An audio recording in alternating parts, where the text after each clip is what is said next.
IT가 궁금한 이들의 이야기 아궁이. 오늘은 데이터 3법에 대해 이야기해볼까 합니다.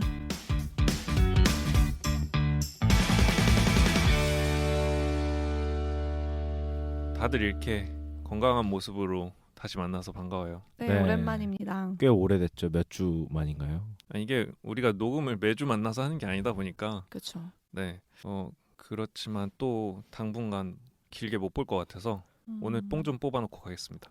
네. 빡시게 해봐야겠네요. 제가 저번 녹음인가? 네. 마감이 안 돼갖고 되게 맞아요. 바쁘다 그랬잖아요. 네네네. 아직도 안 됐어요. 그럴 줄 알았어요. 네. 그거는 자명한 사실이라서 이게 뭐 참 제가 안타까운 게 저는 끝났어요. 그래서 저는 할 게 별로 없고 이제 팀원들 같이 남은 것들 도와주느라 네. 나는 다 했다. 나는 다 했지. 난 여유롭다. 나는 여유로워. 나는 능력자. 저는 지금 진짜 하루하루 너무 정신없게 보내고 있어가지고 지금 녹음해놓은 것도 편집을 거의 마감에 걸쳐가지고 하고 있어서 지금 빡센 하루하루를 보내고 있습니다. 고생이 많아요. 아니 이게 방어회 한번 사 먹여야겠네 또. 나 방어 진짜. 근데 이제 철 다 가지 않았나요? 아니 뭐 방어가 아니어도 뭐든 먹으면 맛있는 거지 뭐. 방금 뭐야? 방어가 안 되면 연어라도 나만 모르는 무슨 사인이 있는 거야? 그런 건 없는데요? 뭔가 이게 청명한 소리였어요. 신남의 표현. 아하. 하여튼 좀 날 좀 풀리면 네. 날이 좋아지면 맛있는 것도 같이 먹겠습니다. 네. 오늘 해볼 얘기는요, 데이터 3법에 대해 이야기를 해보려고 하는데요. 사실 이게 기술 이야기는 아니죠. 뭐랄까, 기술과 관련된 하나의 이슈 상황이고 3법? 네, 우리나라 이제 법 개정안에 대한 이야기입니다. 그래서 사실 우리 그 방송 캐치프라이즈가 이슈가 아닌 IT를 말한다는데 조금 거시기 하긴 해요. 근데 저는 이거는 우리 예전에 말했던 개인정보 보호라든지 뭐 이런 거에 연장선에 있어서 한번 또 다뤄보고 싶었거든요. 제가 예고 없이 두 분께 오늘 데이터 3법을 하자라고 말씀을 드려가지고 저도 이거는 연말에 뉴스만 빵빵 터지지 그쵸, 네네. 뭔지는 자세히 몰랐거든요. 네, 작년 말에 이제 여기에 대해서 굉장히 쟁점 이슈가 많았고 그리고 뭐 사실 재작년부터 그러니까 2018년도부터 나왔던 얘기들이에요. 그래가지고 이게 2020년 1월 9일 국회 본회의를 통과를 했습니다. 통과하느냐 마느냐 뉴스 많이 나오던데. 네, 이제 통과를 했어요. 그래서 조금 시기적으로는 뒷북이긴 하지만 여기에 대해서 할 얘기들을 좀 나눠보겠습니다. 그건 걱정하지 않아도 되는 게 나 오늘 처음 들어.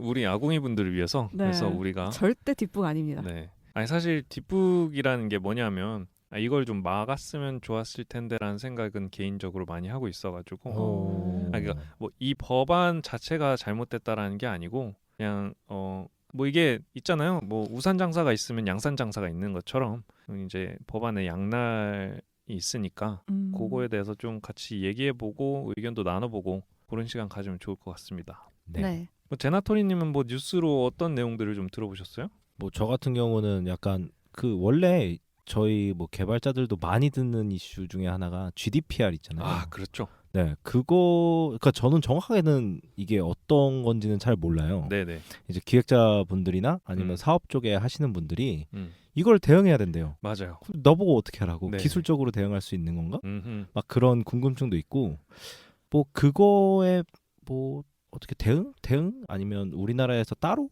하는 걸로 알고 있거든요. 네. 네, 그래서 되게 궁금한 점이 많네요. 음흠. 어떻게 대응을 해야 되는지. 네. 그렇군요. 또 뭐 다른 이야기는 뭐 그냥 맨날 나오는 그 4차 산업혁명에 맞서 네. 이런 것들이 있어야 된다라는 뉴스를 좀 많이 봤어요. 그렇군요. 그럼 라키님은 개인정보보호법에 대해서 뭐 어떻게 알고 계세요? 뭐 여기에 관련돼서 알고 계신 게 좀 있나요? 나 뭐 좀 찾아보고 올 걸 그랬네. 오면서 정보를 못 봤더니 제일 잘하는 거 눈치로 알아맞추는 거. 그렇죠. 좀 더 힌트를 줘봐요. 내가 어느 순간 껴들 테니까. 아니 사실 아궁이는 이걸 뭐 알 필요가 없기 때문에 제가 2시간 전에 알려드렸거든요. 근데 뭐 지하철 타고 오면서도 안 보고 그냥 오셨다 합니다. 뭐 제가 괜찮아요. 아궁인가요? IT가 궁금하니 아니에요? 맞아요. 그렇죠. 아궁이를 맡고 있었죠. 맞아. 요새 우리 개인 소개 안 했네. 그렇군요. 안녕하세요. 저는 개를 키우고 있는 개발자 제나토리라고 합니다. 아궁이입니다. 저는 이게 좀 이상한데? 네, 디지털보다 아날로그를 더 사랑하는 아날로그. 감성 프로그래머 야곰입니다. 그래 소개를 안 했어요. 그러게요. 어쨌든 네. 이게 우리가 이제 만나가지고 좀 빨리 하고 싶다 보니까 점점 체계가 없어져. 사실 저번 걸 편집하다가 보니까도 소개가 없더라고. 아 진짜 저번에도 안 했어요? 그래서 자꾸 없어가지고 네. 그러고 나서 우리 뭐 소개를 하든지 말든지 뭐 그냥 넘어갔던 것 같아요. 그러네요. 근데 사실 뭐 그게 뭐가 중요하겠어요. 뭐 익숙해지는 거죠. 그쵸. 그냥 이 3법 이게 중요한 거지 우리 소개는 별로 안 중요해요. 그래서 우리끼리는 뭐. 질문이 뭐였죠? 개인정보 보호법이라는 거에 대해서 관심이 있었는지 아니면 뭐 이런 거에 대해서 조금 알아본 게 있는지. 사실 예전에도 이 주제를 비슷하게 한번 네. 다룬 적이 있었잖아요. 그래서 생각보다 내가 모르는 사이에 나의 정보들이 이제 어딘가 건너가 있고 막 팔려 있고 네. 그렇게 노출이 되고 있다라는 점에 대해서 되게 위기 의식을 당시에 느꼈었는데 네. 사실 사람은 그렇게 쉽게 변하지 않는다고 그렇죠. 어느 순간 또 나도 모르게 동의 버튼을 막 누르고 있더라고요. 딱 작심삼일 그죠? 그렇죠, 그렇죠. 네. 근데 나 같은 사람 되게 많을 것 같아요. 물론 그렇죠. 뭐 아는 사람들도 다 그렇게 하는데 그러니까 그렇다고 그게 잘하는 건 아니지만 맞습니다. 이 개인정보 보호법 그러니까 그 전에 얘기했던 건 사실 불법적인 루트의 개인정보 도용이라든지 아니면 개인정보 뭐랄까 반출 이런 네. 거지만은 이번에 얘기해 볼 것들은 그 법의 테두리 안에서 이뤄지는 일들에 대해서 좀 얘기를 해보려고 해요. 그래서 3법이란 정보 3법이라고 얘기를 하면요. 이게 그 대한민국 정책 위키에 나와 있는 것을 통해서 얘기를 해보면 데이터 이용을 활성화하는 개인정보 보호법, 정보통신망 이용 촉진 및 정보보호 등에 관한 법률, 그러니까 정보통신망법이고 그 신용정보의 이용 및 보호에 관한 법률, 신용정보법, 그러니까 총 3개예요. 개인정보보호법, 정보통신망법, 신용정보법 요 3가지 법률을 통칭하는 것이 이제 정보 3법이라고 얘기를 합니다. 그래서 이 3법을 관할하는 그 기관이 각자 다 달랐어요. 요 3개의 기관에서 요 법을 일정 부분 떼어내 가지고 이제 하나의 독립 기관을 만들면서 요 법들을 좀 개정을 한 내용들이 요번 그 이슈의 쟁점이 되겠습니다. 원래 그 기존에는 그러면 어떤 기관들이 이것들을 감당하고 있었나요? 네, 요게 그러니까 이제까지 우리나라에서 정보를 관장하는 그러니까 개인 정보를 관장하고 뭔가 이거 감독하고 하는 것들을 관리한 국가기관은 행정안전부, 금융위원회, 방송통신위원회 이렇게 3곳에서 각자 좀 다른 형태로 다른 방식들로 요것들을 다른 법률로 개인정보를 관할을 하고 있었다는 거예요. 그런데 요게 이제 각자 다른 이제 분야에서 놀다 보니까 요 법도 애매한 게 많고 그렇죠. 그 사이에 교집합들 찾아내서 네. 탈법이나 막 이런 거. 그리고 이제 기업에서는 답답한 부분이 많고 뭐 애매한 부분이 많고 그러니까 뭐 각종 편법과 아니면은 뭐 편법을 안 쓴다면 이제 뭐 기업 입장에서는 뭐 비즈니스가 막힌다든지 이런 문제들이 많았었다. 이런 취지로 요 법이 이제 개정안이 올라온 거죠. 자, 그래서 사실 요 정책 위키에는 그 개정안 주요 내용이 이렇게 소개가 되어 있어요.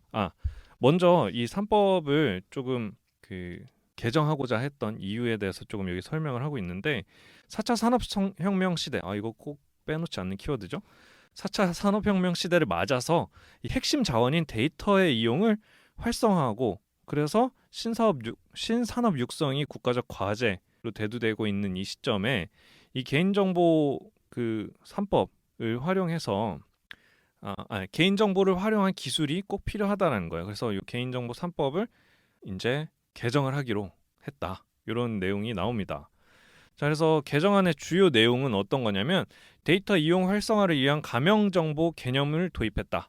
그리고 관련 법률의 유사, 중복 규정을 정비하고 추진 체계를 일원화했다. 그러니까 아까 3곳에서 나눠가지고 관리를 하던 그걸 하나로 일원화하고 개인정보 보호를 협치하고 체계 효율화를 꾀했다. 이렇게 얘기를 하고요.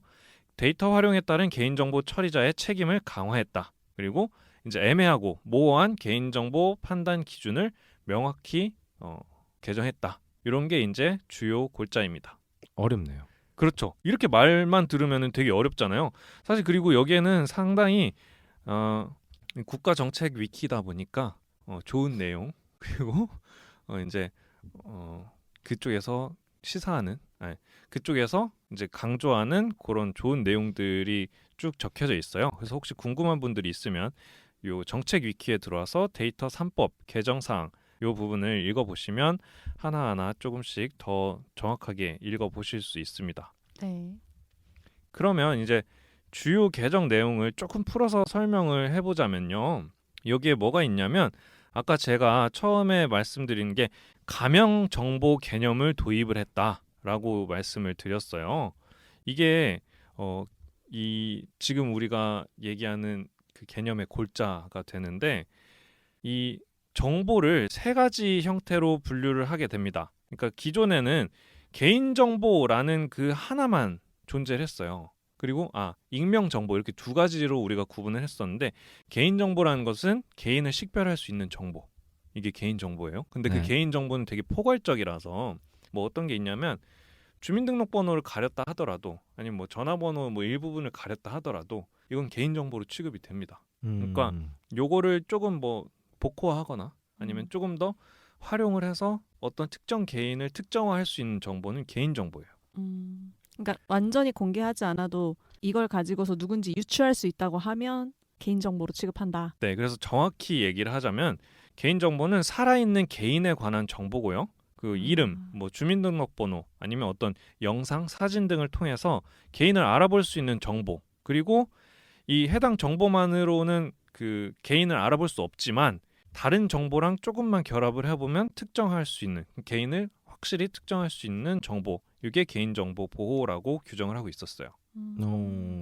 약간 예를 들면 그런 것도 있겠네요. 어디 서비스 회원가입을 하다 보니까 그 주민등록번호를 치는 게 아니라 주민등록 만든 날짜?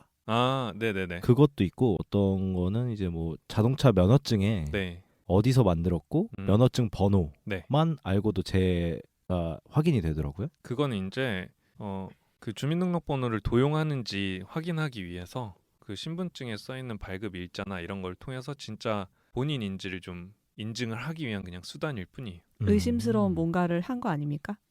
에?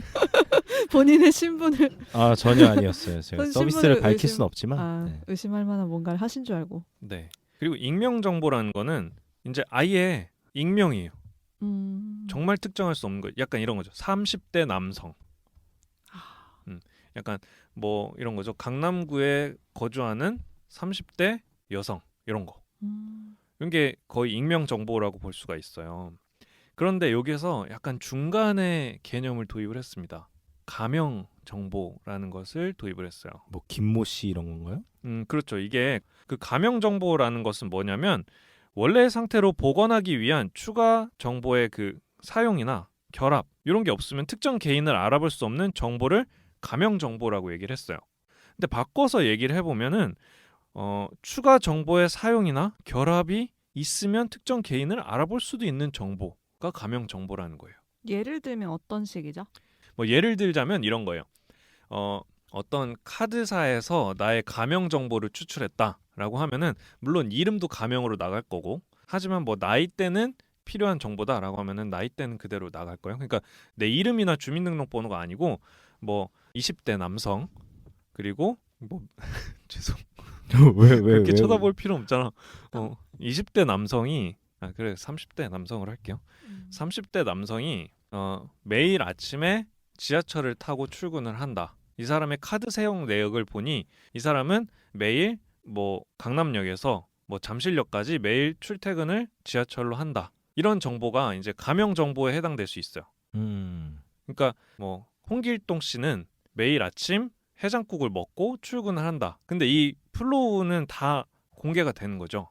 그러면은 만약에 아까 전에 카드사에서 그런 정보를 뭐 카드 사용 내역만 제공을 해주고 또 무슨 다른 관련 있는 그 사람이랑 관련 있는 어떤 데서는 무슨 장소 어디에 다녀왔다 정도만 제공하고 이걸 다 합치면 결국엔 그 사람을 유추할 수 있는 거네요. 그렇죠. 그게 이제 가명 정보인 거예요. 아는 사람만 알겠다. 근데 이게 사실은 사람이 조합을 하려면 어렵지만은 그쵸, 컴퓨터한테 시키면은 크게 어렵지 않을 수도 있거든요. 라키님이 그렇게 하고 싶어했던 파이썬 이런 데다 쓰는 겁니다. 그렇죠. 파이썬에 그런 기능이? 파이썬 자체의 파이썬 자체의 기능은 아니고 이 파이썬이란 언어를 통해서 이런 통계라든지 아니면은 이런 분류 작업들을 많이 하게 돼요. 헛된 꿈을 심어주지 마세요. 와, 방금 전에 파이썬에 그런 기능이 하면서 눈이 커지는데 아직 공부를 시작하지 않아서 네. 뭐든지 가능한 것만 같아. 파이썬은 프로그램이 아니니까. 아 예. 파이썬으로 언어죠, 언어. 그런 프로그램을 만드는 거니까요. 그러면 어찌됐건 그런 가명 정보도 그러면 결국엔 그 사람의 신원이 노출될 수 있는 거잖아요. 그렇죠. 근데 그거를 개정했다고 한 게 네. 지금 이 상황보다 좀 더 나은 무슨 가명 정보로 하는 건가요? 우선 가명 정보에 대해서 조금 더 설명을 드리면요. 이 가명 정보는 이렇게 방금 얘기했듯이 서로 다른 가명 정보들의 결합으로 그 누군가를 특정할 수 있게 돼요. 네. 그래서 그 가명 정보를 그 통합할 수 있는 그 사람은 대통령령으로 정하는 요건에 따라서 지정된 전문 기관에서만 할 수 있도록 정해 놓았어요. 근데 사실 그게 뭐 이거는 제 사견입니다만 그게 의미가 있는가? 그렇죠. 저도 딱 드는 생각은 뭐 정권이 바뀌거나 네. 아니면 뭐 그렇죠. 그런 게 바뀌면 네. 뭐 일단 그거 사견은 뒤로 하고 그거는 우리끼리 이제 나중에 끝나고 얘기를 해보고요. 그렇죠. 이거를 이제 가명 정보를 뭐 결합하거나 이거를 오용하는 것을 이제 그러니까 그런 것 규정을 위반하고 이런 정보를 처리하게 되면은 전체 매출액의 3% 이하에 해당하는 금액을 과징금으로 부과할 수 있는 조치가 있습니다. 생각보다 적네요. 300% 아니고요. 네. 3%예요. 3%. 네. 그냥 쓰라는 거네. 그건 잘 모르겠습니다만 아까 말했던 이 GDPR이 요것과 지금 굉장히 밀접한 관련이 있는 그런 조항들이에요. 그거는 GDPR은 제가 좀 이따 다시 설명을 드리겠지만 네. 그 유럽 연합에서 사용하는 그 정보 보호 규약 규제 이런 거요. 그래서 General Data Protection 맞나? Regulation일 거야 아마. 제가 영어를 잘못하니까.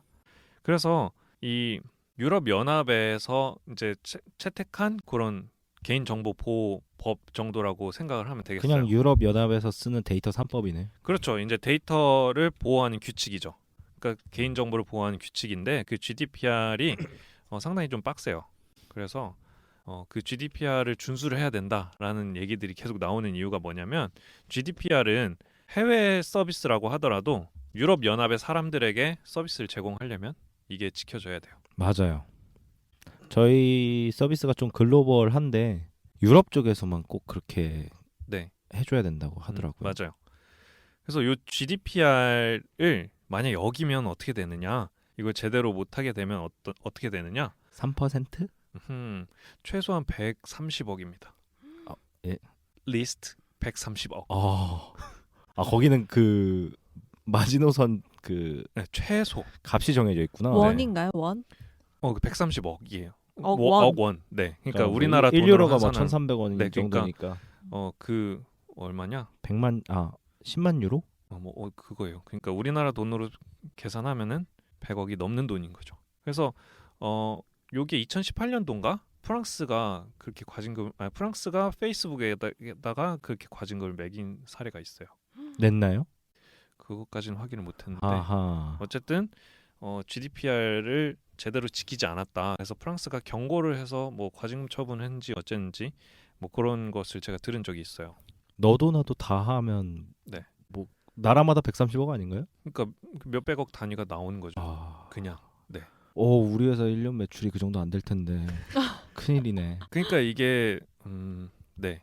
그거는 이제 우리가 이따가 다시 얘기를 해보고. 괜히 걱정돼. 왜요? 잘 지키고 계시겠죠.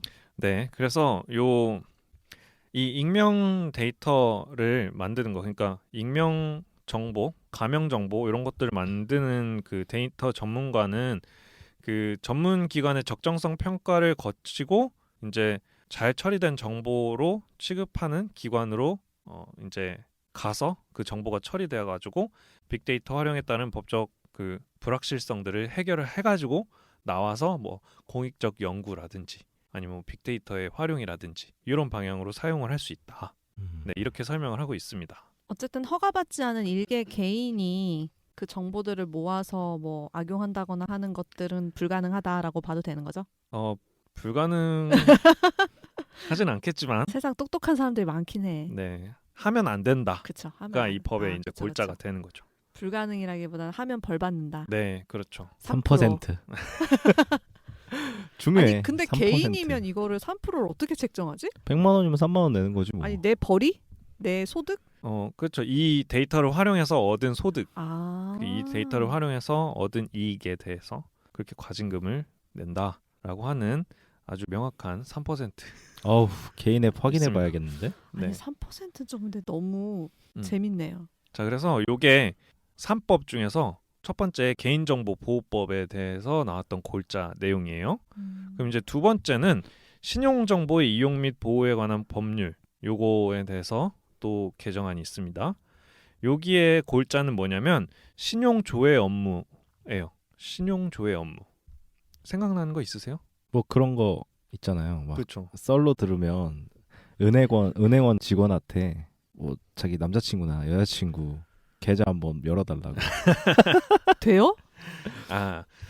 저건 뭐 썰입니다. 네, 그런 거 말고 그러니까 우리 그런 거 있잖아요. 뭐 신용정보 평가, 뭐 저희 신용 등급, 네, 신용 등급 확인 이런 거 있잖아요. 있죠. 네, 대출 받을 때. 그렇죠. 이제 그런 게 이제 신용조회업이라는 게 있어요. 따로. 네. 그러니까 그런 사람들의 신용 정보를 관리하고 신용 조회를 할 수 있는 그런 신용 조회업이란 업종이 있는데 그 허가를 받아서 운영할 수 있는 업종이에요. 요게 원래 허가를 받기 위한 그 기준이 50억 원의 자본금이 있어야 되는 그런 조건이 있었는데 그게 이제 등급에 따라서 하향 조정이 됐어요.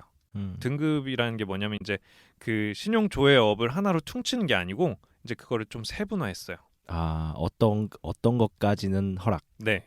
그래서 개인 신용평가업 그리고 개인 사업자 신용평가업이라는 업종은 그대로 50억 원을 유지를 해뒀는데 이제 조금 다른 게 있어요. 이게 조금 긴데 한국전력공사 아니면 한국수자원공사에 따른 그 상품 또는 서비스 제공의 대가로 생성한 거래 내역에 관한 신용 정보를 처리하는 개인 신용평가 사업 요거는 20억 원 자본금으로 하향 조정됐습니다. 그러니까 조금 다르게 해석을 해보면 이게 뭐냐면 수도세 낸 거, 전기세 낸 거 이런 거 처리하는 회사는 이런 걸로 이제 신용평가를 할 수 있는 회사는 20억 원의 자본금만 있으면 된다. 뭐 이런 거죠. 그리고 이제 그거 외에 정보를 처리하는 개인 신용평가업은 자본금 5억으로 하향 조정이 됐어요. 그런 것도 그런 거에 들어가나? 뭐 중고차 사러 갈 때 네. 신용 등급 한번 확인하잖아요. 네네네. 그런 것들은 이제 좀 낮은 그렇죠. 거죠. 네. 그러면. 그러니까 이제 우리 요즘에 앱 들어가면 뭐 금융 앱 같은 거 예전에는 요 신용 등급 평가 아니면 신용 조회를 유료 서비스로 주로 은행들이 운영을 했어요. 아하. 그런데 요즘에는 뭐 금융 앱 다른 이제 뭐 스타트업이라든지 작은 서비스 앱을 들어가도 이제 어떻게 할 수 있냐면 신용 등급을 내가 확인할 수 있어요. 5억만 있으면. 그러니까 사용자 입장에서는. 그러니까 이제 내가 신용 등급을 볼 수 있는 그 스펙트럼이 넓어졌다라는 거죠. 그러니까 그 정보를 조회해서 제공할 수 있는 업체의 자본금의 리미트가 낮아져서 네네, 그렇죠. 여러 업체들이 이제 그런 것들을 할 수 있다라는 거죠. 네네. 그러니까 이제 독과점이 사라지는 거죠. 이게 근데 글쎄 내 정보들이 좀 더 쉽게 접근이 되는구나. 뭐 그렇게도 볼 수 있죠. 하지만 저는 신용이 우수하답니다. 네. 그래서 근데 요게 이제 또 순기능을 할 수 있는 것도 있어요. 그래서 그거는 조금 이따 다시 한번 얘기를 해보고요. 네. 그리고 요 세 번째로는 정보통신망법이 좀 개정이 됐는데 요건 뭐냐면 개인정보보호법이나 뭐 다른 법령이랑 요 유사한 조항, 중복 조항 이런 것들은 제거하고 정비를 하고 이제 통합해서 관리를 하겠다. 네, 이런 개정 사항입니다. 그래서 요 뭐 크게는 우리가 봤을 때 크게는 두 가지 이 정보에 대해서 우리가 생각을 해볼 수 있는 거죠. 개인정보보호법에서 익명 정보랑 가명 정보에 대한 이야기, 그리고 신용조회 업무를 통한 우리의 그 신용조회 업에서의 우리 정보 변화 이런 거, 요 두 가지 정도로 우리가 생각을 해볼 수 있어요. 그래서 이거는 사실 의외로 굉장히 우리 삶에 직접적으로 다가오는 그 일들이 많거든요. 어떤 것들이 있을까요? 이게 만약에 이제 우리 삶의 변화로 적용이 된다. 그럼 어떤 일이 벌어질 것 같으세요? 저는 솔직히 딱히 생각나는 게 없긴 해요. 진짜요? 네. 왜? 왜냐면 사실 저는 이쪽에 IT 쪽에 있긴 해도 약간 이런 뭐 개인 정보 이런 거에도 저도 일반인들과 마찬가지의 문외한이기도 하고. 네. 그리고 약간 그런 오픈 마인드예요. 어차피 다 알고 있다. 내 네. 거. 나도 남의 거 가져올 수 있는데 뭐. 약간 이런 느낌이라서 주고받고 와닿지가 않는다는 게 네. 그냥 평소에도 못 느끼는 것 같아요. 이게 왜 중요하고? 그쵸? 내 걸로 뭐 잃을 게 없어서 그런가? 그래요? 저 같은 경우는 신용정보 쪽은 뭐 괜찮아. 자신 있으니까. 네. 볼 테면 봐라. 네네. 그리고 사실 이런 정보들은 뭐 필요해서 제공한다는 거에 대해서는 그다지 거리낌은 없는데 네. 뭐 필요 없는 데서 굳이 나의 신용정보를 가지고 뭔가를 할 수 있는지에 대해서 제가 잘 모르다 보니까 네. 굳이 갖다 쓰는 거에 대해서 딱히 별 생각은 없는 것 같아요. 근데 이 가명 정보라는 거에 대해서 사실 아직까지 감이 좀 덜 오는 게 네. 언뜻 아까 들었을 때는 익명 정보하고 그렇게 차이가 있나. 그다음에 몇 가지 정보들을 조합을 해서 네. 개인 정보처럼 식별이 가능하다고는 하는데 그거는 어차피 정보에 통합을 할 수 있는 기관을 통제를 하고 있으니까 거기서 뭐 악용을 하면 어쩔 수 없겠지만은 네. 그러지 않는 한은 그래도 보호가 되고 있지 않나? 라는 생각에서 이 가명 정보 때문에 내가 뭔가 피해를 볼 거다라는 생각이 바로 들진 않는 거지. 그냥 그러니까 지금 한마디로 딱히, 나는 관대하다. 맞아. 딱히 생각해보면 내가 피해본 경우는 이제 뭐 대출회사에서 전화가 온다거나 문자가 온다거나. 근데 사실 저는 그건 이제 우리 저번에 얘기했던 그 불법적인 경로를 통해서 유출되는 그런 그래요, 정보일 가능성이 크죠. 근데 뭐 은행에서도 올 수 있는 거잖아요, 이제. 네. 근데 그게 이제 그런 의미가 아니에요. 이제 그 가명 정보나 아니면은 요 나의 개인 정보가 이제 활용이 될 수 있다라는 의미는 뭐냐면 그 스팸 전화라든지 아니면 뭔가 광고 전화가 온다든지 아니면 나한테 뭐 내 공인증서를 누가 해킹한다든지 이런 차원의 개념이 이제 아닌 거죠. 그러니까 뭐냐면 정말 우리 생활에 굉장히 깊숙하게 파고 들어올 수 있는 영역들이 굉장히 많아져요. 비근한 예를 들어서 이제는 그런 스팸 전화가 안 올 거예요. 왜냐하면 난 얘가 뭘 원하는지 알기 때문에 그냥 얘가 원하는 거를 주면 돼요. 무슨 뜻이냐면 이 사용자가 무엇을 원하는지 이 회사는 너무나 정확하게 파악을 해서 줄 수 있는 거예요, 이제. 무서운 거 생각났어. 뭐? 요새도 내가 하는 뭐 행동 아니면 인터넷에서 하는 행동들을 갖고 그 내가 필요하는 광고를 주잖아요. 네. 이것도 마찬가지죠. 그렇죠. 소비 습관을 망가뜨리고 있어. 맞아요. 무섭다 이거 갑자기. 나 요새 그래서 어쩐지 인터넷으로 뭘 많이 사요. 그 라키님네 회사가 그거 잘해요. 그러니까 인류 기업이네. 네, 그럼요. 그리고 컨텐츠로도 굉장히 잘 쏟아주고 있잖아요. 그렇죠. 이거 좀 무섭다. 저는 좀 많이 웹 쇼핑을 많이 하는 편인데 뭐 하나 살짝 알아보면 맞춤으로 다 나와 있어. 그렇죠. 그래서 그냥 하루 왼종일 그것만 사는 거야. 네. 그러니까 이게 물론 이게 지금까지 없었던 일은 아니에요. 그런데 이제 대놓고 할 수 있는 합법적 테두리가 완성이 된 거죠. 누가 날 지켜보는 느낌이 드는 거야. 그렇죠. 이제 뭐 법의 이 해석에 의해서는 완벽히 지키겠다. 그리고 누군지 특정할 수 없으니 이 데이터를 활용하는 것은 문제가 되지 않는다라고 얘기를 하고, 그리고 이제 사실 법의 골자 중에 하나는 사용자가 자신의 정보를 지킬 수 있어야 되거든요. 사용자가 내가 주기 싫은 정보는 안 주고 싶다를 명확히 할 수 있어야 되는데 그게 지금 우리 입장에서는 안 되는 거예요. 사실 사용자들은 개인정보 보호 방침을 읽어보지도 않고 개인정보 활용 정책에 대해서 약관을 읽어보지도 않으니까 사실 쉬워요. 그러니까 그걸 가지고 계속 이런 것을 했었는데 이제 더더욱 강력하게 개인정보들, 좀 파편화돼 있던 개인정보들을 가명정보라는 명목하로 이제 가명정보화를 시켜서 그걸 다시 결합을 시켜서 더 강력한, 더 명확한 내가 더 나타나네. 명확한 나를 알려줄 수 있는 거예요. 이제 그거 좀 무섭다. 그러니까 이제 뭐 비근한 예를 들어서 뉴스 서비스다라고 하면 내가 듣고 싶은 뉴스만 계속 들려주는 거야. 이거 언론이 좀 그러지. 아니, 그러니까 이제 뭐 예, 예를 그쵸. 들어서 얘기를 한 거니까 쇼핑몰이라면은 내가 원하는 스타일의 옷만 계속 추천해 주는 거예요. 어쩐지 옷장이 개성이 비슷한 옷이- 사라지겠네.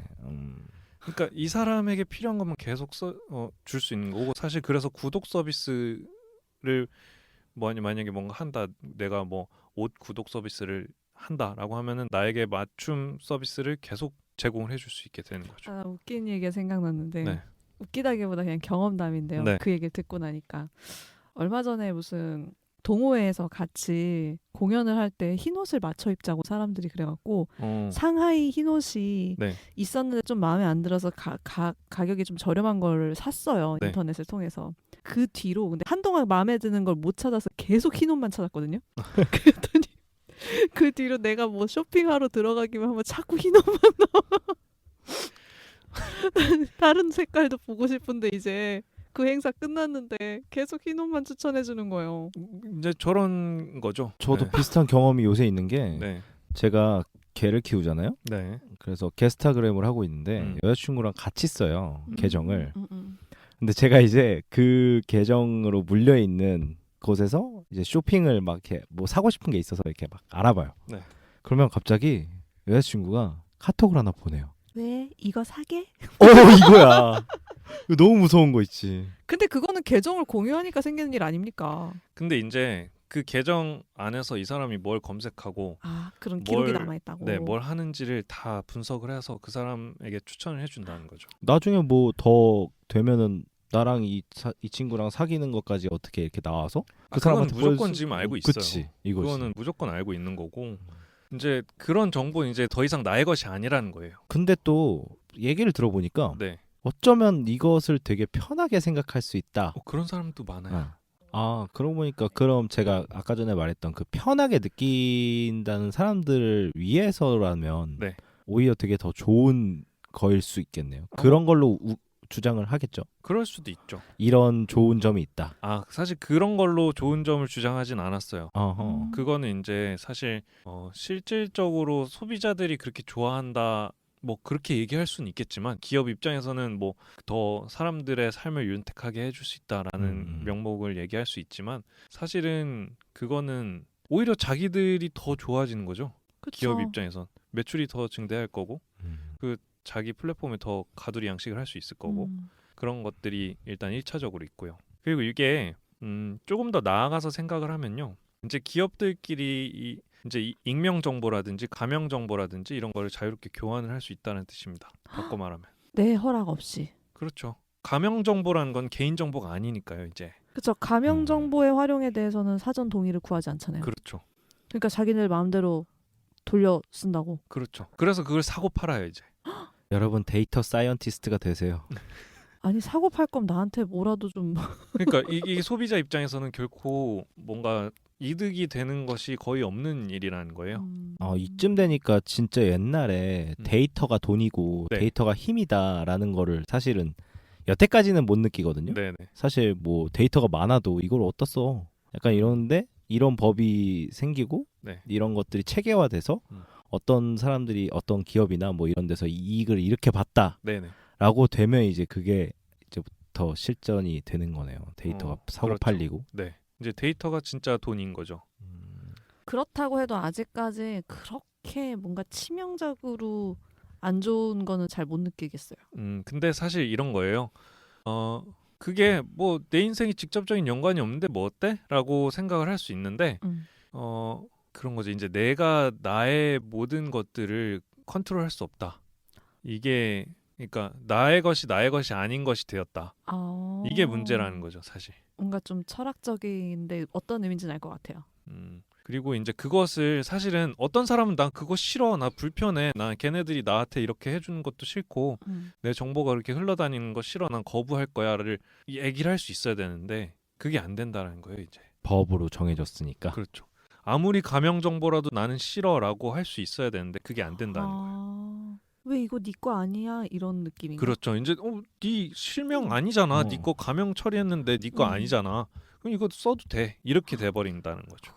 야, 잠실 강남 왔다 갔다 하는 30대 남성이 몇 명인데. 그래, 뭐 약간 이렇게 그냥 퉁쳐지는 거죠. 하지만 매일 아침 그 집에서 순댓국을 먹는 건 나밖에 없지. 막 그렇죠. 이런 거지. 그렇지. 이제 그게 내가 이제 특정이 되는 힌트들이 될 수 있는 조각들인데 내가 그걸 거부할 수 없다라는 거죠. 그러니까 뭐 우리 같이 돈 없는 사람들 뭐 그런 거 파봐야 뭐 하겠어 막 이런 생각을 떠나서 이제 그게 그냥 하나의 나라의 테두리 안에서 그게 다 통용이 될 수밖에 없다라는 게 문제가 된다는 거죠. 그러네요. 상관없는 저희 같은 사람도 있겠지만 네. 싫은 사람은 충분히 그 표현을 할 수 있어야 되고 그렇게 되면은 활용을 해서는 안 되는데 그런 네. 방지책이 없다. 네. 그러니까 이게 지금 다시 한번 설명을 드리면은 기존의 개인정보라는 것은 충분히 보호를 한다고 보호를 해온 거예요. 그러니까 기업 입장에서는 이 사람의 개인정보를 마음대로 사거나 팔거나 아니면 이것을 어떻게 융합해서 응용을 하거나 한 걸 할 수가 없었다라는 얘기죠. 그래서 지금까지는 우리가 기존에 뭐 쇼핑을 했던 기록 아니면 우리가 뭔가를 검색했던 기록 이런 거는 어차피 개인의 정보니까 이 회사 안에서는 개인정보 처리 방침이라는 것을 통해서 너의 개인정보는 이런 목적으로 활용을 할 것임라고 약관을 만들어 놓고 개인정보 보호 정책으로 통해서 우리한테 그런 쇼핑 정보 아니면 이제까지 제나토리님이 경험했던 것처럼 뭔가를 검색을 했을 때 이 사용자는 이런 기록이 있구나. 얘한테 이걸 추천해주면 좋겠다. 이런 것까지는 충분히 할 수 있었다라는 거예요. 근데 이제 그거는 거기에서 이제 문제 중에 하나는 사용자가 나는 너네한테 이런 개인정보 제공하고 싶지 않아 라고 얘기를 했을 때는 그 서비스를 전혀 사용을 할 수 없다라는 거예요. 물론 지금도 이제 그래요. 가입도 막잖아. 네. 그런데 사실은 서비스를 뭔가 제공받는 입장에서는 내 개인정보 어떤 특정 개인정보 영역을 제공하지 않아도 서비스에 차등을 두면 안 된다라는 거죠. 그런데 제가 이런 것들을 어디서 그 개인정보에 대해서 그럼 조금 더 말씀을 드릴게요. 그럼 개인정보랑 이제 가명정보랑 구분을 해야 되는 게 나는 개인정보가 이렇게 내 정보만 내 기록만 가지고 뒤지는 거에 대해서 동의를 했던 것인데 이게 이제 다른 정보들이랑 섞일 수 있는 가능성이 열린 거죠. 가명정보라는 것은 내 이름만 바뀌어가지고 이 정보가 어느 다른 기업에 갈 수도 있고 아니면은 어딘가에 이게 나쁜 목적으로 결합이 돼서 내가 특정돼서 내가 맨날 행동하는 특성들이 파악이 될 수도 있다는 거예요. 저 갑자기 궁금한 게 떠올랐는데 네. 그러면 그 데이터 3법이 통과되기 이전에 했던 동의 네. 그것들이 데이터 3법에 쫓아가나요? 그것은 개인정보 보호기 때문에 네. 이번에 개정된 내용들에 부합만 하면 문제가 없어요. 새로 이렇게 데이터 3법이 통과가 되었고 네. 법이 이렇게 바뀌었으니까 네. 너희들한테 다시 한번 동의를 구한다라는 액션은 없어도 된다는 거죠? 그렇죠. 허허. 아까 가명정보 개념을 도입한다 했으니까 네. 처음 도입을 한 거잖아요. 그렇죠. 그죠? 그래서 그러니까 이제 약관이 변경이 될 수 있어요. 그 개인정보 처리 방침이라든지 약관이 변경이 될 수 있는데 그런 건 이제 메일 보내고 끝나잖아. 그렇죠. 우리 이런 거 바꿨는데 뭐 이 조항 요 조항 바뀌었는데 싫으면 탈퇴하셈 이거잖아요. 읽어보지도 않지. 네. 심지어 탈퇴 버튼도 없어. 거기. 네. 그러니까 들어가서 탈퇴해야 돼. 그렇게 됐다는 거죠. 근데 이제 여기에서의 더 큰 골자가 하나 있어요. 이 GDPR이랑 같이 얘기를 해야 되는데 GDPR은 뭐냐면 그 유럽의 정보보호법이라고 했잖아요. 개인정보보호법이라고 얘기를 했는데 여기에서 이제 GDPR에 준하는 정보보호법을 가진 나라라면 우리랑도 교환하는 거 오케이 해줄게. 수출까지. 그렇죠. 어허. 반대로 말하면 우리나라 서비스가 그 유럽에 있는 사용자들의 정보들을 이제 개인정보 처리를 할 수 있다인데 반대로 이제 그 유럽 쪽에서도 우리 GDPR에 그리고 어떤 몇몇 요건을 충족하는 그런 나라라면 우리 너네랑 그냥 약간 FTA 협정하는 거죠. 정보 FTA 협정할게. 이렇게 되는 거예요. 그럼 중요한 건 우리 데이터 3법이 GDPR과 뭐 같은 등급인가요? 그러니까 이제 모델링을 GDPR로 한 거예요. 일부러. 왜냐하면 이제 거의 전 세계적으로 GDPR을 지키지 않으면 서비스가 어려운 상황인 거거든요. 왜냐하면 과징금도 어마어마하고 그리고 이게 우리나라 개인정보보호법이나 뭐 정보보호법 이런 거는 최고 취약점이 뭐냐면 우리나라에서 그 법인이 있어야 돼요. 그러니까 이 정보보호법에 영향을 받는 기업은 우리나라에서 세워지고 우리나라에서 법인이 있고 그러니까 실물이 우리나라에 있는 기업에서만 그게 적용이 되는 거예요. 그래서 쉽게 말하면 미국에 있는 기업에서 우리나라 국민들이 이걸 가입해서 뭔가를 했는데 얘네들이 우리나라 국민의 개인정보를 막 도용을 했어. 그러면은 제재할 그게 없는 거예요. 아, 지사에서? 아니, 지사가 아니고 그러니까 미국의 본사에서 우리나라 개인정보를 가지고 가서 걔네들이 뭐 구워 먹든 삶아 먹든 해서 제재를 할 수단이 없는 거예요. 그렇죠. 저희 건 국제법이 아니니까. 그렇죠. 근데 이 GDPR은 바다 건너서 서비스 업체도 야, 니네 유럽 시민들 거 가져갔어? 그러면 너네 이거 GDPR 따라야 돼. 안 따르면 너네 과징금. 이게 된단 말이에요. 그래서 페이스북이 네. 이제 유럽에서도 그렇게 먹은 거구나. 네. 그래서 우리나라 기업들도 GDPR 준비해야 된다. GDPR 따라야 된다. 이렇게 얘기하는 게 뭐냐면 거기서는 강제 사항이고 안 그러면 거기서 서비스를 할 수 없는 상황이 돼버린 거죠. 근데 생각보다 네. 그렇게 지금 강력하게 규제하고 있지는 않은 걸로 알고 있거든요. GDPR요? 네. 아니, 사실 그건 쪼만쪼만한 데까지 신경을 쓸 겨를이 크게 없으니까. 쪼만쪼만한 데랬어. 그러니까요. 더 커야겠다. 그럼요. 네. 아까 130억 얘기해서 그러잖아요. 아니 근데 그게 아니고 그 회사에선 나름대로 준비를 많이 했을 거예요. 그리고 우리나라 그 개인정보보호법이 그 GDPR에 많이 떨어지는 수준이었다라기보다는 거기에 그 조항이 하나 더 있었어요. 뭐냐면 이거는 이제 국가적 정보 FTA를 하는 조건이었는데 그 너희 국가에 개인정보 보호만을 위한 기관이 하나 있어야 된다. 그러니까 그 조건 항목 중에 하나였거든요. 그래서 그 조건을 이제 충족을 한 거죠. 요 세 개를 조금씩 떼와가지고 하나의 기관을 설립을 했잖아요. 그 기관에서 이제 개인정보 그 보호에 관한 일들을 다 처리를 하기 때문에 이제 유럽 연합에서도 그럼 너네 이제 오케이, FTA 오케이 이렇게 얘기를 할 수 있게 된 거죠. 약간 급하게 짜맞춘 느낌이다. 급하게 짜맞췄다기보다는요.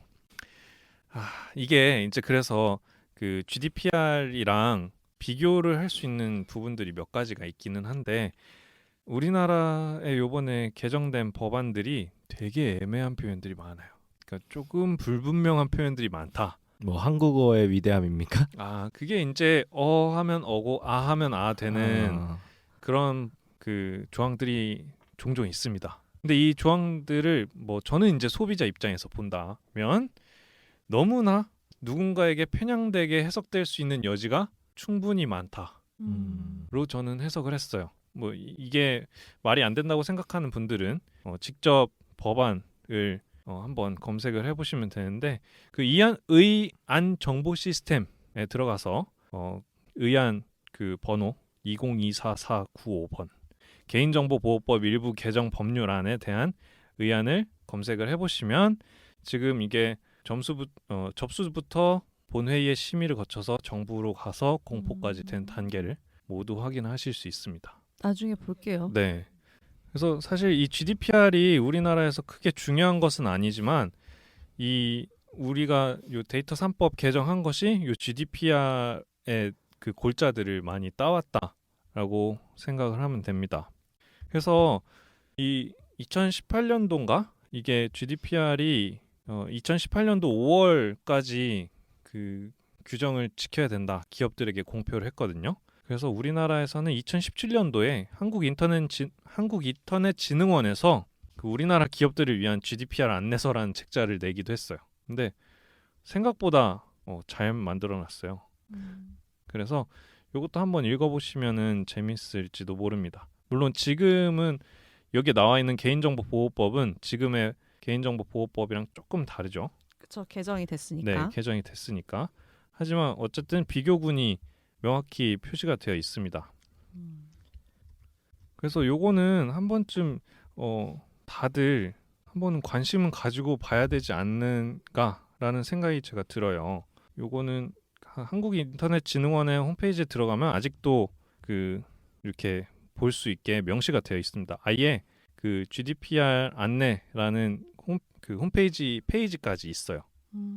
네. 그래서 요거는 그 GDPR 이전의 유럽 개인정보 보호 내용과 GDPR 이후의 변화 사항 이런 것들을 안내를 해주고 있습니다. GDPR이 몇 년도? 2018년도 5월에. 2018년 5월. 네, 그래서 2018년도 5월 이전에는 유럽 연합도 각국의 그런 정책들을 다 상이하게 가지고 있었는데 이제 여기에서 빡세게 같이 연합을 한 거죠. 그래서 유럽 안에서는 이걸로 다 통용. 그리고 세계에서 유럽에 들어올 애들도 다 이거 이렇게 해버리니까 뭐 그냥 전 세계의 그 정보 그 보호 규제가 되었다라고 볼 수 있는 거죠. 제가 잠깐 찾아보고 있는데 네. GDPR 같은 경우는 네. 건강 정보, 의료 정보를 네. 원칙적으로 금지를 했는데 네. 우리나라는 아닌 것 같더라고요. 그렇죠. 우리나라의 법에서도 원칙적으로는 금지 하나 활용될 수 있다. 그게 그 애매한 문구구나. 정책 문구에 그렇게 나와 있다기보다는 누가 그렇게 대답을 했었는데 네. 그런 내용이 있습니다. 그래서 이거를 돌려서 말해보면은 너희들의 의료 정보도 이제 곧 너희들의 것이 아닐 것이다. 이렇게 해석을 할 수도 있는 거죠. 물론 이건 좀 확대 해석이 여지가 없지 않아 있습니다만 아예 개인 정보는 아니기 때문에 그들은 뭐 익명 정보나 가명 정보이기 때문에 어차피 너희의 소관 아니냐, 너희의 소관은 아니지 않느냐 이런 입장이 돼버리는 거죠. 그래서 이제 이 가명 정보가 뭐 아직까지도 크게 문제다라고 느끼지 못하실 수도 있는데 요거는 이제 어떤 방식으로 또 이제 활용이 될 수 있느냐, 기업 입장에서 이제 이런 걸 어떻게 써먹을 수 있느냐. 사실 돈이죠. 아까 말했듯이 전부 다 돈인데 요걸 다른 기업에 팔 수 있어요.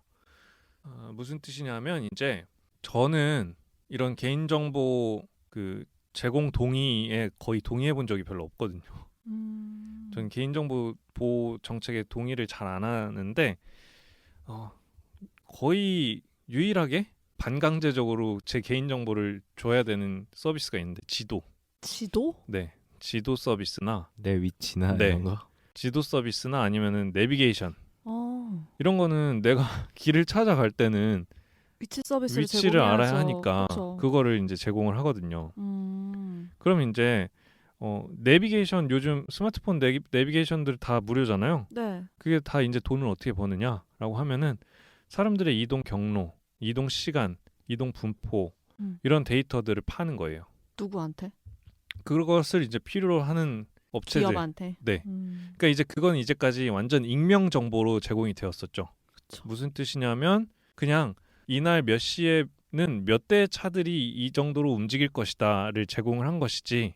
뭐 강남에 있는 뭐 김모 씨 30대 누구가 뭐 빵을 먹기 위해서 이쪽으로 이동을 할 것이다. 어디 파리바게트로 갈 것이다. 이런 거를 제공하는 게 아니었단 말이에요. 그렇죠. 그런데 이제 이게 조금 더 명확하게 제공이 될 수 있고 좀 더 돈이 될 수 있는 정보로 탈바꿈한다는 거예요. 물론 기업 입장에서는 훨씬 좋죠. 이제 타겟팅을 할 수 있는 그런 것들이 많으니까. 그러니까 그쵸. 이제 이런 거예요. 우리 사용자 중에 홍길동이라는 사람이 있는데 이 사람은 30대고 매일 뭐 서울에서 성남을 출퇴근하더라. 그런데 그 사람이 꼭 지나가는 길목은 여기야. 그런데 나중에 보니까 이 사람은 개를 좋아해. 라고 하면은 이제 개 용품 파는 사람은 그런 사람들이 많이 다니는 길목에 뭔가를 만들고 싶어 할 거 아니에요. 그렇죠. 이제 그런 데다가 이제 파는 거라는 거예요. 당신이 뭐 펫샵을 운영하고 싶으면 좋은 위치. 이런 것도 이제 우리가 앞으로는 돈을 주고 그런 기업에서 내비게이션을 서비스를 제공하는 그런 기업에서 살 수 있다는 거예요. 현대판 명당 자리를. 그렇죠. 네. 그런 게 이제 충분히 현실화될 수 있다는 거죠. 그러면 반대로 좋을 수도 있잖아요. 내가 사업을 하려면 그게 되게 좋을 수 있는데 반대로는 이제 제나토리님이 아까 얘기했던 것처럼 나도 모르게 지갑을 계속 열게 되고 아니면 이제 조금 내가 뭐 영향력 있는 사람이라든지 아니면 반대로 좀 뭐 이렇게 그런 걸 하기 싫은 사람이라도 반강제적으로 그렇게 내 정보가 사용이 될 수밖에 없다라는 거죠. 제가 음모론자인데 네. 약간 나쁘게 하면은 진짜 나쁘게도 운영될 수 있겠다. 라는 상상이 드네요. 이거를 어떤 분들이 이제 심하게 말하면 이제 국가의 공권력이 기업으로 전부 넘어갔다라고까지 표현을 해요. 왜냐하면 이제 국가들이 어떤 사람들을 통제할 수 있는 수단이 이제 법으로 강제가 돼야 되는 것인데 그 법을 통해서 기업들한테 사람을 통제할 수 있는 수단을 내어준 거죠. 이제 반대로 정보라는 그 통제 수단을 준 거예요. 뭐 아까 전에 말했듯이 흥하게 할 수도 있지만 네. 망하게 할 수도 있다는 생각이 그렇죠. 들더라고요. 네. 좋게 말하면 좋은 거고 안 좋게 말하면 한없이 안 좋은. 그래서 양날의 검이라고 제가 표현을 했죠. 그래서 이게 아까 근데 또 그 우리 신용정보 조회 서비스 이런 거는 더 좋은 점도 있어요. 뭐냐면 우리가 이제까지 저는 되게 어리니까요. 20대 초반에 이제 은행에 가면 계속 읊조려봐요. 네. 해보세요. 이제 뭐 신용카드를 만들고 싶다고 하더라도 만들 수 없고, 그리고 뭐 대출을 받고 싶다고 해도 다 받을 수 없잖아요. 그게 이유가 뭐냐면 이 친구의 신용을 알 수 없기 때문인데, 그게 이제 그 어떤 사람의 신용 평가를 취급할 수 있는 종류가 많아지고 그것들을 조회할 수 있는 기관이 많아지다 보니까 이 사람의 신용을 되게 쉽게 파악을 할 수 있게 되는 거예요. 그래서 아무리 23살짜리라고 하더라도 매일 휴대전화 돈 꼬박꼬박 냈고 뭐 공과금 다 냈고 뭐 이런 이력이 있다. 그럼 너 신용 괜찮아. 이렇게 해서 뭐 대출을 해준다든지 아니면 뭐 신용카드를 만들어준다든지 이런 서비스가 가능해진다는 거죠. 그럼 이제 저거를 가라로 만들어주는 사람들도 생긴다. 뭐 그럴 수도 있겠죠. 저는 나쁜 쪽만 보이네요. 계속 이상하네. 내가 부정적인가? 근데 이게 한없이 나쁘게 보면은 나쁘게 보일 수밖에 없는 일이죠. 그래서 이게 아까 말했듯이 GDPR에 따르면 이 정보들이 이 협약체, 그러니까 협약국과 이제 뭐랄까 정보 교환이, 해외 교환이 가능해요. 그래서 우리나라 정보를 유럽으로 넘길 수도 있고 유럽의 정보가 우리나라로 올 수도 있고. 그런데 이제 기업들의 주장은 뭐였냐면 해외는 이렇게 개인정보보호법이 개인정보가 아니고 이런 가명정보라든지 익명정보라든지 뭐 이렇게 세분화되어 있고 조금 선진화되어 있어서 그들은 빅데이터를 마음껏 활용을 하고 있다. 클라우드 서비스도 제대로 활용을 하고 있고 미국이 100이라고 한다면 우리는 지금 80%에 못 미친다. 그리고 미국보다 한 2년 뒤처져 있는 상태다. 빨리 법 개정이 시급하다라고 기업들이 계속 압력을 넣은 거죠. 2018년도부터. 그래서 한번 이제 좌절됐다가 다시 한번 또 상정을 해서 지금 이제 통과가 된 건데 기업의 입장에서 이제 쌍수를 들고 환영을 하는 거죠. 이제 돈벌이가 확실해졌으니까. 근데 개인들은 모르잖아요 지금. 어디가 진짜 신났는지는 알 것 같다. 그럼요. 네. 쌍수를 들고 이 환영할 일들을 개인들은 사실 잘 모른단 말이에요. 그러면 그 회사로 가야겠다. 그리고 가서 쌍수를 들어야겠다. 네. 근데 저는 또 딴 얘기인데 지도 서비스를 어쩔 수 없이 개인정보를 준다고 했잖아요. 근데 우리 메신저에서도 그 위치 공유할 수 있는 그 기능이 있어요. 네. 혹시 아세요? 이렇게 검색을 해가지고 그 채팅방에 보내면 그 누르면 이제 지도로 바로 연결이 돼서 찾아갈 수 있는 그런 기능이 있어요. 최근에 제공한 서비스죠. 얼마 안 됐을 거 같은데. 그래도 꽤 됐어요. 그래요?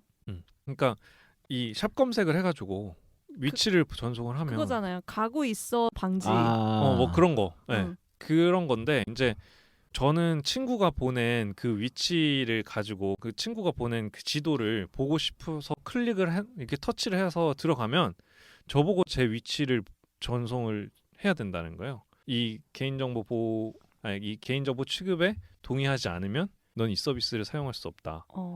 그래서 전 항상 동의 안 하고 저는 그 이름으로 다시 장소를 검색을 하거든요. 저는 제가 어디인지 알려주고 싶지가 않아요. 근데 이제 그거를 계속 기업들은 요구를 하는 거죠. 너의 개인 정보는 우리가 안전하게 보호하고 있어라고 주장을 하면서. 근데 어차피 검색해서 그 가게를 치면 네. 그 정보 제공되는 거 아니에요? 근데 저는 이제 그 정보의 결합이 싫은 거예요. 뭐냐면 내가 이 한 서비스 안에서 내가 친구랑 이렇게 채팅도 하고 이 장소도 찾고 얘가 항상 이렇게 움직이고 있다를 결합해서 그 기업에게 제공하고 싶지 않은 거예요. 난 그거를 이렇게 채팅을 하고 그럼 다른 서비스를 통해서 지도를 검색을 하고 좀 누가 보면은 이건 뭐야 얘 왜 이래? 라고 생각을 할 수 있지만 전 그냥 그렇게 해요. 뭐 불편한 사람이 있을 수도 있으니까. 전 그 내 개인 정보를 팔리는 거보단 그 불편함을 감수하는 거죠. 저는 음모론자를 했잖아요. 네. 되게 무서운 것이 하나가 있는데 어떤 서비스가 있는데 네. 웹사이트에서 할 때랑 모바일 앱으로 이용할 때랑 되게 다른 게 하나 있어요. 이건 잘라도 됩니다. 네. 할인율? 아니요. 갑자기 녹음 기능이 켜져요. 본 적 있으세요? 아니요. 제가 지금 보여드리면 이 서비스인데 여기를 보세요. 네. 아이폰 같은 경우가 녹음이 될 때 네. 항상 이게 켜져요. 아하. 맞아요. 저는 이게 왜 켜지는지 좀 궁금하기도 하고. 음성 검색 기능 때문이에요. 확실하죠? 네. 음모론자라서. 근데 그거 활용할 수도 있다는 얘기를 어디서 들은 것 같은데? 네, 그래서 저는 안 해요. 저도 그래서. G사는 다 듣고 있다 막 이런 거 있잖아요. 막. 저도 그래서 이거를 한번 딱 보고 나서 네. 다시는 안 써요. 와우. 이쪽. 그래서 그런 정보들은 저는 특히나 음성 정보 이런 거 전달 별로 안 좋아해요. 물론 아침에 깨워달라고 시키기는 하는데 여기에도 보면은 익명의 정보를 보내겠습니까라는 그 약간 조항이 있는데 저는 거기서 체크를 해제하고 사용을 합니다 항상. 그게 뭐죠? 모닝콜 서비스인가요? 아니요, 이제 개인 비서에게. 네, 개인 비서. 아 뭐야 그런 것도 있어요? 아니 휴대전화한테 깨워줘 하면 내일 깨워주잖아요. 아, 알람 맞춰주고. 그 정보까지 갖다 쓴다고? 그럼요. 내 수면 정보? 그것도 다 써요. 정보죠. 오 그래? 그거 재미나구만. 네, 그런 정보들이 이미 다 이제 가버리니까 어... 어떻게 통제할 수 있는 수단이 없는 거죠. 굉장히 그 정보에 혼란을 주고 싶다는 되게 생각이 들었어요. 저도 그러고 싶어요. 그래서 저는 사실 브라우저를 쓸 때도 인터넷 브라우저를 쓸 때도 개인정보 보호 모드라는 게 있어요. 저도 무조건 그거 씁니다. 저는 항상 뭐야? 그거를 사용을 하거든요. 다들 근데 그래도 가져가요. 요즘에 홈페이지 어떤 데 들어가면은 항상 이렇게 띠배너처럼 나오는 게 쿠키를 사용하겠습니다. 네네네. 개인정보 보호 방침에 동의를 하십니까? 확인 취소 이렇게 있거든요. 그 먹는 쿠키 아닙니다. 그게 이제 그 정도는 압니다. 너의 행적을 이제 우리가 앞으로 추적을 하겠으니 동의를 해라 이거예요. 그러니까, 오케이. 네. 인터넷에서 네가 지금 이제 하고 있는 거, 우리 서비스에서 하고 있는 거 전부 추적할 거니까 동의를 해라 이거. 아무 생각 없이 얘를 누르곤 하죠. 네. 그래서 뭐 해외 사이트를 가든 우리나라 사이트 뭐 모르는 데를 들어가든 해서 뭐 개인정보 보호 정책 뭐 쿠키 허용하시겠습니까? 이렇게 나오는 게 이제 거의 다 이제 GDPR을 따르기 위한 정책의 일환이에요. 물어보는 거 행위 네. 자체가. 네. 그러니까 물어는 볼게. 약간 이런 거죠. 우리가 보호는 해줄 텐데 먹기는 할 거야. 그러면 그때 동의하지 않으면 네. 내 서비스 이용에 제약이 있나요? 그렇죠. 아. 제약이 생길 수도 있어요. 사실 그러면 안 되는 거기는 한데 일부 서비스에 제한이 있을 수 있습니다라고 나와 있죠. 그러면 안 된다라는 거는 법에 없나요? 그런 것까지는 없어요. 차등을 개인 정보의 제공 정도에 따라서 제공하는 서비스에 차등을 두어서는 안 된다라는 법은 없다. 그것까지는 제가 확인을 못했네요. 잘 기억이 안 나네요. 근데 도의적으로는 사실 그래야 하고. 근데 물론 그 개인 정보를 꼭 제공을 해야 하는 서비스도 있죠. 예를 들어서 뭐 내비게이션 같은 경우는 이 사람이 지금 어느 위치에 있고 어딘지 알고 길을 찾아줘. 어떻게 해야 되는지를 알아야 하니까 이거는 뭐 필수 조항일 수 있지만 필수가 아닌 상황에서도 그 서비스에 제약을 둔다라고 하는 것은 옳지 못하겠죠. 근데 그럴 수는 있잖아요. 그 당시에는 제공하는데 동의하지만 네. 향후 이거를 파기해라, 네. 없애라라고 하는 것들로 보호할 수 있는 거 아니에요? 그거는 이제 소비자가 요청을 할 수 있어야 되는데 그러니까 소비자가 그것을 요구를 할 수 있는 법적인 근거가 있어야 하는데 그것이 미비하면은 소비자가 아무리 얘기를 해도 기업의 입장에서는 그것을 준비해 두지 않을 수 있죠. 그게 GDPR에서는 그게 있어요. 돼 있잖아요. 네. GDPR은 그것을 강력하게 요구를 하고 있어요. 가명 정보에 대해서도 내가 추후 삭제를 요청할 수 있다? 그건 아니에요. 그건 또 아니에요? 개인정보. 개인정보만? 네. 그리고 개인정보를 다른 기관으로 그대로 이전을 시키는 것도 권리에 포함돼요. 무슨 뜻이냐면 내가 A사에서 메일을 사용을 하고 있다가 난 B사로 옮기고 싶어. 이거 모두 내 개인정보니까 싹 다 옮겨줘. 라고 하면은 그 기업은 전부 옮겨줘야 돼요. 그런 개인정보 이관에 대한 권리도 GDPR에서는 확실히 명기를 하고 있어요. 오려두기인가요? 아니면 복사 붙여넣기인가요? 오려내기가 되겠죠. 오려내기로 해야겠죠. 네. 그렇죠. 근데 이제 우리나라 그 서비스들의 약관을 보게 되면은 개인정보 그 보관 기한 이런 게 있어요. 꽤 길죠. 있어요, 네. 있어요. 5년, 10년 뭐 이렇게 5년 통상 5년으로 봤는데 그러니까 뭐 그런 게 있고 사실 우리나라 개인정보보호법이 개정되기 전에는 그 기업에서 저장을 해야 되는 정보가 되게 얼마 없었어요. 그러니까 개인정보 관리를 위해서 저장을 해야 되는 필수적인 정보들이 GDPR에는 뭐 이 사람의 정보를 언제 저장을 했고 이게 어디에 사용이 되었고 왜 사용이 되었고 누가 관리를 했고 막 이런 상세 정보를 다 기록을 해야 되는 거예요. 이 사람의 개인 정보를 그냥 개인정보 침해 사고 발생 때 대응하기 위한 접속 기록만 있으면 돼요. 그러니까 누가 이 사람의 개인정보를 털어갔는지에 대한 접속 정보만 있으면 되는 거예요. 그러니까 이게 뭐 있으나 없으나 그런 거죠. 뭐 여튼 이런 미비한 점들이 많아서 개정이 꼭 필요했던 내용이긴 합니다. 근데 그게 누구한테 유리하게 개정이 됐는가는 우리가 또 생각해봐야 될 문제라는 거죠. 근데 우리가 너무 음모론만 얘기를 해서 진짜 순기능 하나도 얘기 안 했어. 아까 얘기했잖아요. 편하다. 어린 윤택하다. 친구가 가서 신용 등급도 제대로 잘 받을 수 있다. 요 정도? 나중에 편집할 때 보면은 알게 되겠지. 근데 사실 뭐 이게 순기능이 그렇게 많았으면 논란이 안 됐겠죠. 그렇죠. 뭐 그것도 그렇고 정말 오히려 아는 사람들이 걱정이 훨씬 많이 되는 거예요. 이 부분은. 봐봐요. 저는 세상 모르고 있다가 오늘 걱정을 안고 가잖아요. 네, 저는 어찌 보면 미련하게까지 개인정보를 제공하지 않기 위해서 노력을 했는데 그 노력조차도 이제 거의 무의미하게 되어가는 거죠. 이제 허탈하시겠다. 그러면 이제 뭐 회원가입할 때나 네. 이럴 때 개인정보 이용 보호 동침? 네. 뭐 이 개인정보 보호 방침 동의 네. 이런 것들도 사라지나요? 아니요, 그렇진 않아요. 그러니까 개인정보랑 그 가명 정보는 분리를 해서 우리가 생각을 해야 되는데 개인정보는 우리가 지금까지 관리되었던 그런 형태대로 그대로 관리는 될 거예요. 그러니까 조금 법의 개정이 있긴 하지만 어쨌든 그건 개인정보는 개인정보 영역 그대로 그냥 남아 있는 것인데 그러니까 기업들은 계속해서 이 개인정보를 자유롭게 활용을 할 수 있는 방안을 모색을 했던 거죠. 왜냐하면 개인정보는 그 약관에 명시된 거 이외에는 사용을 절대 할 수가 없거든요. 맞아요. 그러니까 근데 처음에 회원가입을 받을 때 개인정보를 우리 뭐 마케팅 할 때도 쓸 거고 뭐 다른 기업에도 팔 거고 이 기업에 또 넘겨가지고 뭘 가공을 해서 쓸 거고 이러면 안 되니까 사람들이 절대 거기에 동의를 하지 않을 테니까 그런 것은 이제 약관에 두지 않고 그럼 너네 개인정보는 우리가 안전하게 보호해 줄게요. 그 기본적으로는 개인정보는 약관에 명시된 대로만 쓸 수 있어요. 그 개인정보는 그러니까 내 주민등록번호, 이름, 뭐 나이, 정확한 뭐 그런 정보는 기존처럼 똑같이 약관에 정의된 대로만 쓸 수 있는데 이제 그거에서 이름만 바꿨다. 주민등록번호만 사라졌다. 이 정도로 바꿔가지고 다른 데 무한히 쓸 수 있는 루트가 열렸다는 거죠.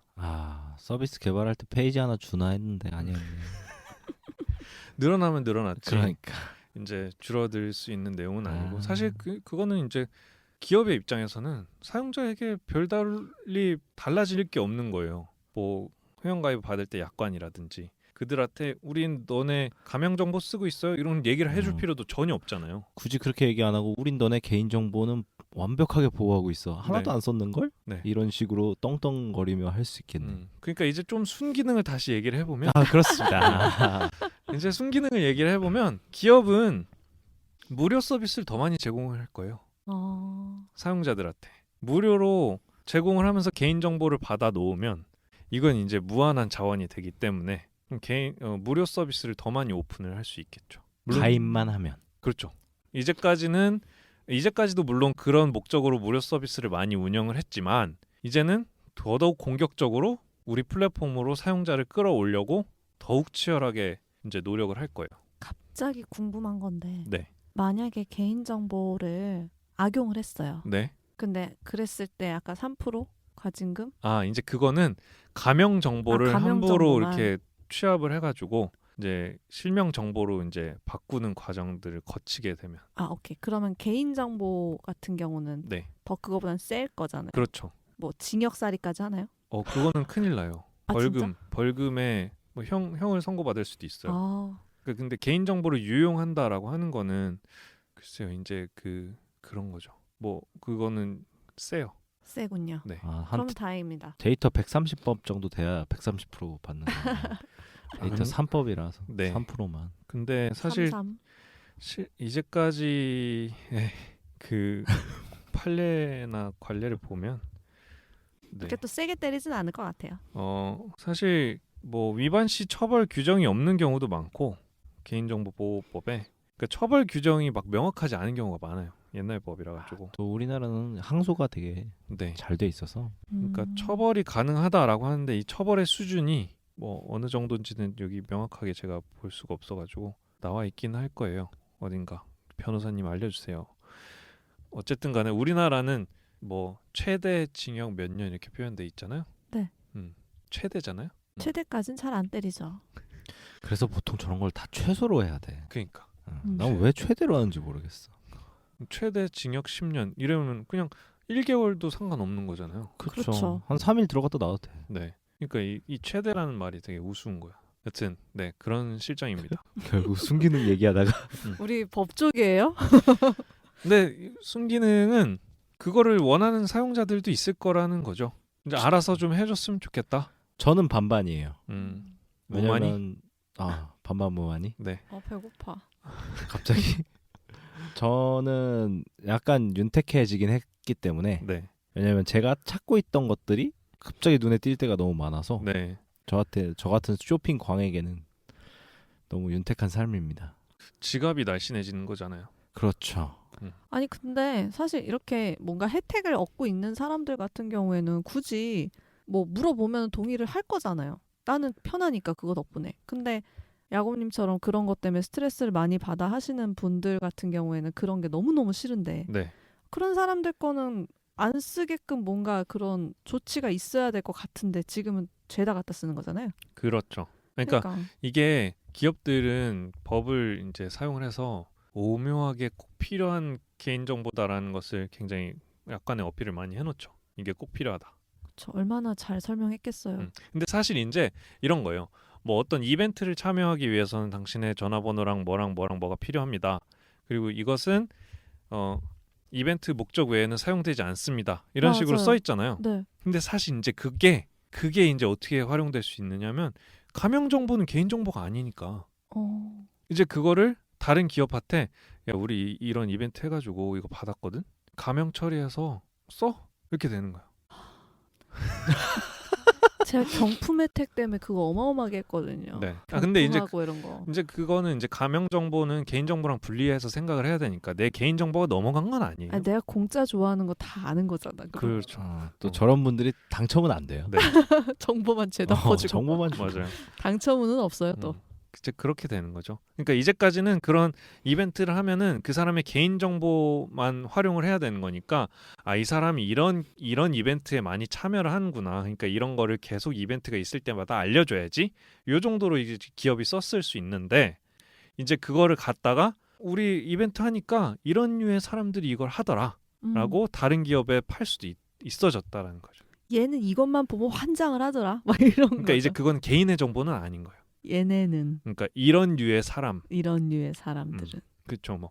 뭐 어디 성북구에 거주하는 황모 씨 뭐 남성 40대 이 사람은 이런 이벤트에 자주 응모를 하더라. 그 정도가 가명이에요? 그렇죠. 그 정도면 거의 특정되지 않나? 이제 그러니까 그게 가명 정보라는 거예요. 거기에 한 2개만 더 붙이면 그 사람 알아낼 수 있죠. 그렇죠. 그래서 가명 정보라는 게 위험하다라는 게 뭐냐면 그렇게 팔리는 거야. 뭐 어쩔 수 없다. 내 개인 정보는 아니니까 최소한 개인 정보는 아니니까 어쩔 수 없다인데 이걸 이제 여기저기서 취합을 하다 보면은 특정을 할 수 있는 힌트들이 분명히 나오는 거고 특정을 분명히 할 수 있어진다라는 거예요. 이제 그게 이제 문제가 된다라는 거죠. 다시 순기능.